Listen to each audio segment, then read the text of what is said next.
Hey friends, it's Jane here. Welcome back to my YouTube channel, and for today's video, I'm going to show to you how I usually make my inserts. So first are the materials that you're going to need. So for making my inserts, I usually like to use a thick paper as a cover page.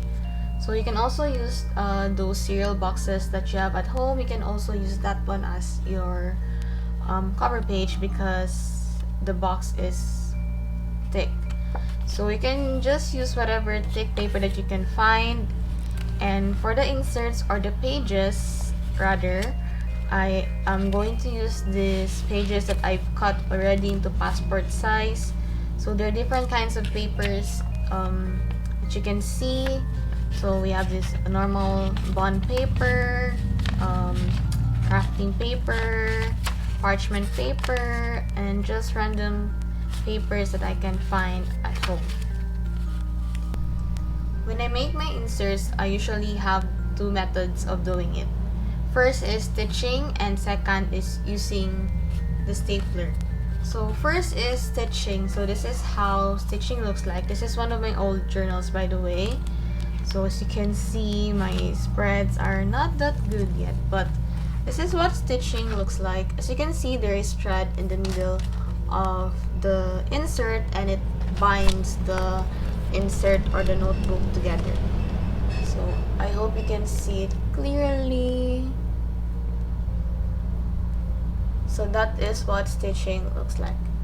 For stitching, you only need a few things. First is a thread, and second is the needle.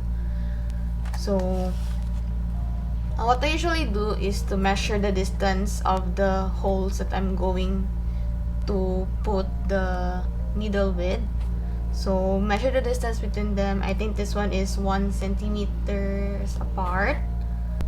So once you measure the distance on where you want the thread to go through, you can start stitching your journal. But sometimes it's really hard to poke holes with a needle, so I usually like to use this one. So this one is called a crafting owl. I hope I am pronouncing it right, and you can find this one on your local stores. So if you're living outside the Philippines, you can find this one on Amazon. I think there's a lot of items on Amazon. And if you're living here in the Philippines, I think it's available on Shopee. I'm not really sure because I haven't checked it yet. But once you have this crafting owl, it makes your work much easier because this crafting owl will help you poke holes in your notebook, and you won't have any difficulty in poking the holes, because if you poke the holes with needle, it's kind of hard to push the needle through since the pages are quite thick. So it's much easier to use a crafting owl instead. So this is what it looks like. Just be careful because it has a pointed tip. So that's the first method that I usually do with my journal, but right now I don't really do it that much anymore since I have the second method which I really prefer to do, which is using a rotating stapler. So this one is called a rotating stapler because basically it rotates. So you can see it rotates in different angles, and it's very useful when making your own inserts.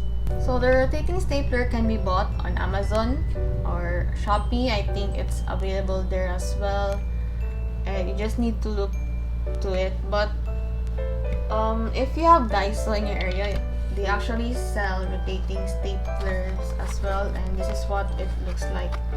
The rotating stapler is quite small, so it's kind of hard for me to make inserts using this one. So luckily I found a bigger one, which is this. So if you're living in the Philippines, I actually bought this rotating stapler from National Bookstore, but it's quite expensive for a stapler like this. So I just got the pink one because the color selection is bad. But this one is from the brand called Arco. So I hope you can see it here. So this brand is called Arco. I bought this one from National Bookstore and it costs 250 pesos. It's quite expensive, but I have no choice because this is what I can find locally. So I usually use this one in making my inserts because it's much more easier compared to the first method, which is stitching. But it requires more effort since you need to really push the stapler through the paper. So I hope you guys learned a bit in this video. I just want to demonstrate or to tell you what I usually do to make my own inserts. So for the next clip, I will be showing to you how I usually make my inserts using this rotating stapler, because this is what I usually use right now instead of the first method, which is the stitching.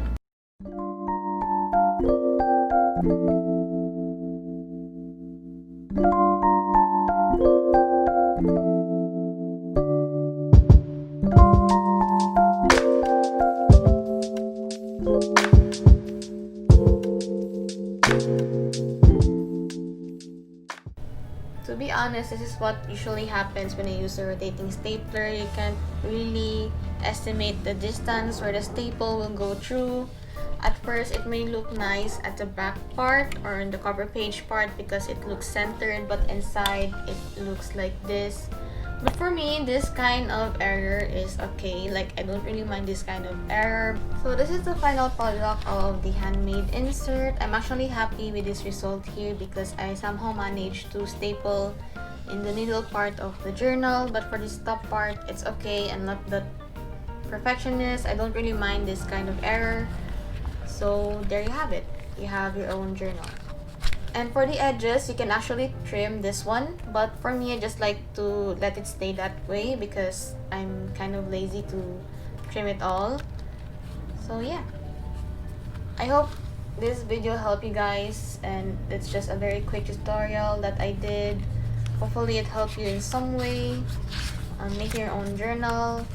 And yeah, thank you so much for watching, and see you on my next one. Bye!